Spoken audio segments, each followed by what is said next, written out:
judges? Where are my judges? You can move that chair if you need to. Yeah. Where's my timekeeper?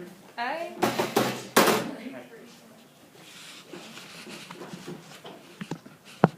I'm late.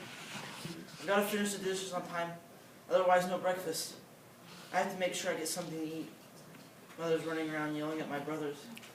I can hear her stomping down the hallway towards the kitchen. I dip my hands back into the scalding rinse water. It's too late. She catches me with my hands out of the water. Smack! Mother hits me in the face, and I topple to the floor. I know better than to stand there and take a hit. I regain my posture and dodge her words as she screams in my ears. I act timid, nodding to her threats. Please, I say to myself, just let me eat. Hit me again, but I have to have food. Another blow pushed my head against the tile countertop. I let the tears of mock defeat stream down my face as she storms out of the kitchen, seemingly satisfied with herself. After I count her steps, making sure she's gone, I breathe a sigh of relief. The act worked. Mother can beat me all she wants, but I haven't let her take away my will to somehow survive. No one has an easy childhood, but some have it worse than others. In A Child Called It by Dave Pelsler, you can see that some children really have to struggle growing up.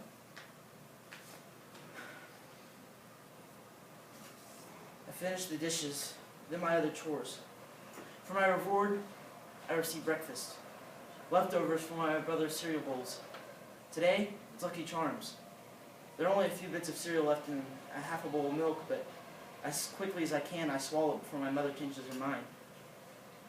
She's done that before. Mother enjoys using food as her weapon. She knows better than to throw the leftovers in the garbage can. She knows I'll dig it out later. Mother knows most of my tricks. Minutes later, I'm in the old family station wagon because I'm so late with my chores, I have to be driven to school. Before the station wagon comes to a complete stop, I dash out of the car. Mother yells at me to return. I've forgotten my crumpled lunch bag, which has had the same menu for two years. 2 peanut butter sandwiches and a few carrot sticks. Before I bolt out of the car again, she says, Tell him you ran into the door. Then in a voice she rarely uses with me, she states, Have a nice day. Because I'm so late, I have to report to the administrative office. The gray-haired secretary meets me with a smile. Moments later, the school nurse comes and leads me to her office, where we go through the normal routine. First, she examines my face and arms. What's that above your eye? She asks. Oh, I ran into the hall door by accident. Again, she smiles and takes a clipboard from the top cabinet. She flips through a page or two, then bends down to show me. Here, she points at the paper. You said that last Monday, remember? I quickly changed my story. I was playing baseball, and I got hit with the bat. It was an accident. Accident. I was always supposed to say that. She scolds me, so I tell the truth.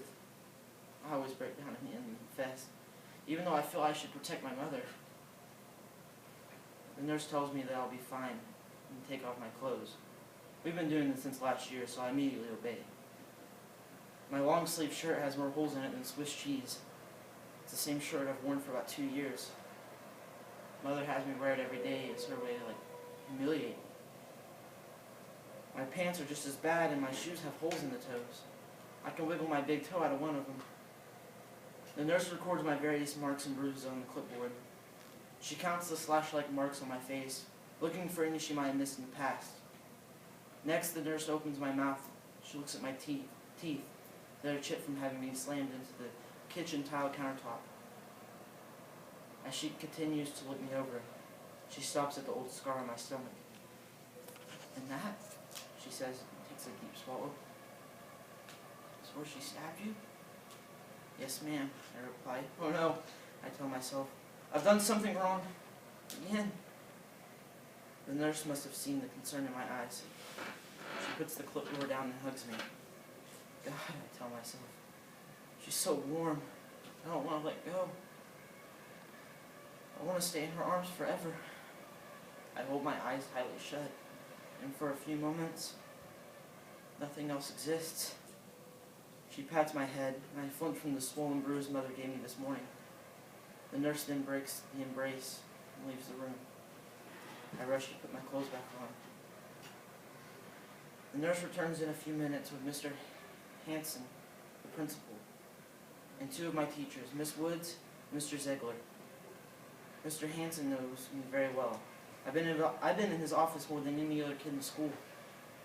He looks at the paper and asks the nurse to report her findings.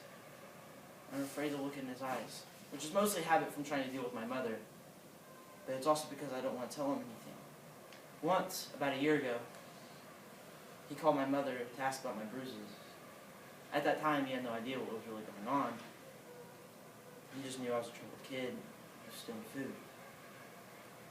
When I came to school the next day and he saw the results of my mother's beatings, he never called her again.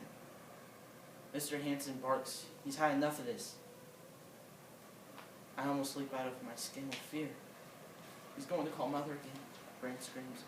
I break down and cry. My body shakes like jello. I mumble like a baby, begging Mr. Hanson not to phone Mother. Please, why not today? Mr. Hanson assures me he's not going to call Mother and sends me off to class. Usually I'm a very good student, but for the past few months, I gave up everything in my life, including escaping my misery through my schoolwork. Upon entering the room, all the students plug their noses and hiss at me. The substitute teacher, a younger woman, waves her hands in front of her face. She's not used to my smell. At arm's length, she hands me my test. But before I can take my seat in the back of the class, by an open window, I am summoned back to the principal's office. The entire room lets out a howl at me, the reject of 5th grade. I run to the administrative office, and I'm there in a flash. The secretary leads me to the teacher's lounge. After she opens the door, it takes a moment for my eyes to adjust. In front of me are sitting, around the table, my homeroom teacher, Mr. Ziegler, my math teacher, Miss Woods, the school nurse, Mr. Hanson, and a police officer. My feet seem frozen. I don't know whether to run away or wait for the roof to cave in. Mr. Hanson waves me in. As the secretary closes the door behind me, I take a seat in front of the table, explaining I didn't steal anything today. I have no idea that they're about to risk their jobs to save me. I can feel myself shrink into the chair. The officer asked me that I can tell him about Mother. I shake my head no. Too many people already know the secret, and I know she'll find out. A soft voice calms me. I think it's Miss Woods. She tells me it's all right. Teachers, at this time, please release students to go to 6th hour.